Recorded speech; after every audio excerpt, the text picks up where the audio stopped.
শেখ হাসিনার চেয়ে ক্ষমতাবান কেউ আছে নাকি সাদুল্লাহপুরে? ছিল এর আগেও? ছিল না। তো শেখ হাসিনা পালায় যায় নাই? এরকম সবাই যদি একসাথে নামেন, শেখ হাসিনার বড় ছোট যারা আছে সবগুলাই পালাবে।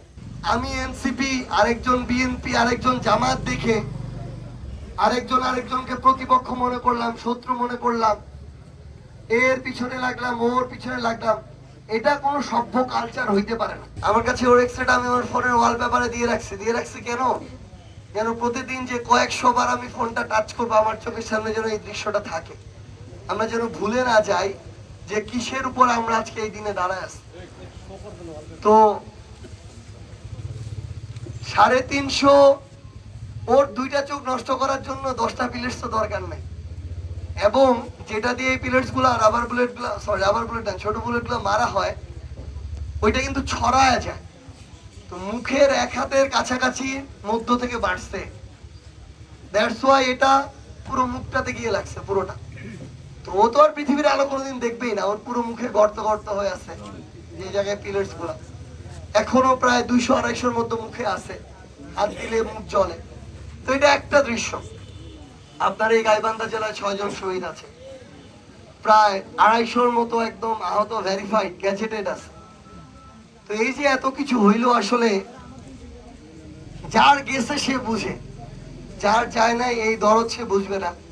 কিন্তু আমরা আপনাদেরকে বলতে আসছি কি, আপনাদের ছেলেরা, সন্তানেরা অনেক কিছু ত্যাগ করে গেছে।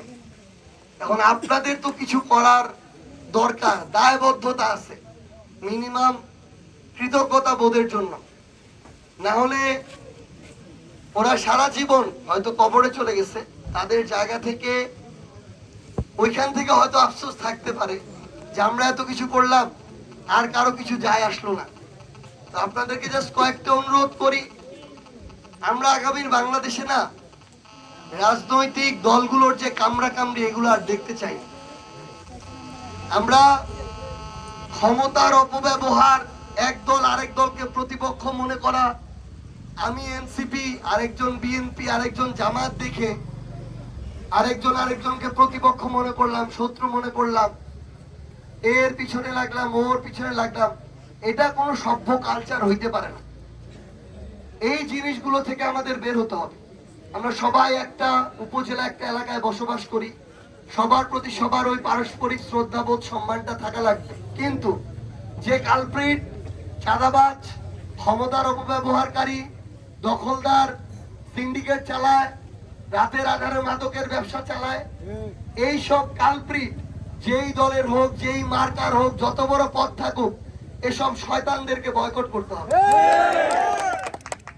ইভেন স্পষ্ট করে বলি, আমার দল এনসিপি, জাতীয় নাগরিক পার্টি, আমাদের এখনো কমিটি হয়নি, উপজেলা জেলার কোনো কিছুই হয়নি।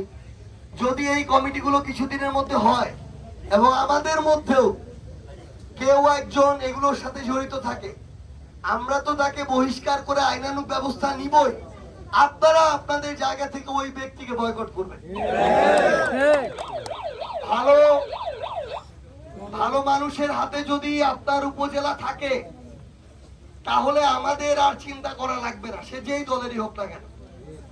দ্বিতীয় আরেকটা অনুরোধ, আমরা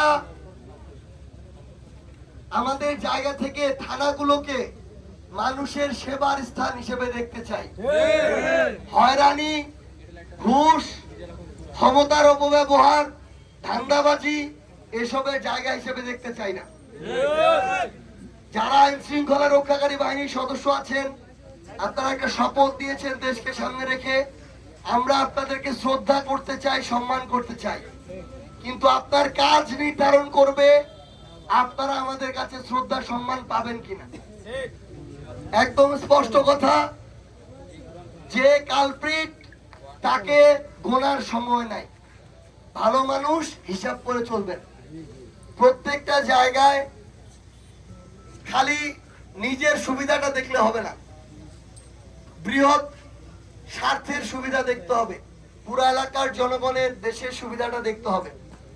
আপনাদেরকে আমরা আহ্বান জানাই, বিভিন্ন জায়গায় যে অফিসগুলোতে ঘুষ ছাড়া কাজ হয় না, যে কর্মকর্তা কর্মচারীরা ঘুষ ছাড়া একটা কথা বলে না, তাদেরকে তাদের কাজকর্ম, কৃতকর্ম, অপকর্ম এগুলোর মুখোশ উন্মোচন করতে হবে। প্রয়োজনে এই বাজারের চার মাথায় যারা একটা মাইক নিয়ে ঘোষণা করবেন, এই অফিসের এ হচ্ছে এরকম একটা অপকর্মকারী, এই কাজ করেছে। সবাই মিলে যদি একসাথে না নামেন হবে না। শেখ হাসিনার চেয়ে ক্ষমতাবান কেউ আছে নাকি সাদুল্লাহপুরে? ছিল এর আগেও? ছিল না তো। শেখ হাসিনা পালায় যায় নাই? এরকম সবাই যদি একসাথে নামেন, শেখ হাসিনার বড় ছোট যারা আছে সবগুলাই পালাবে।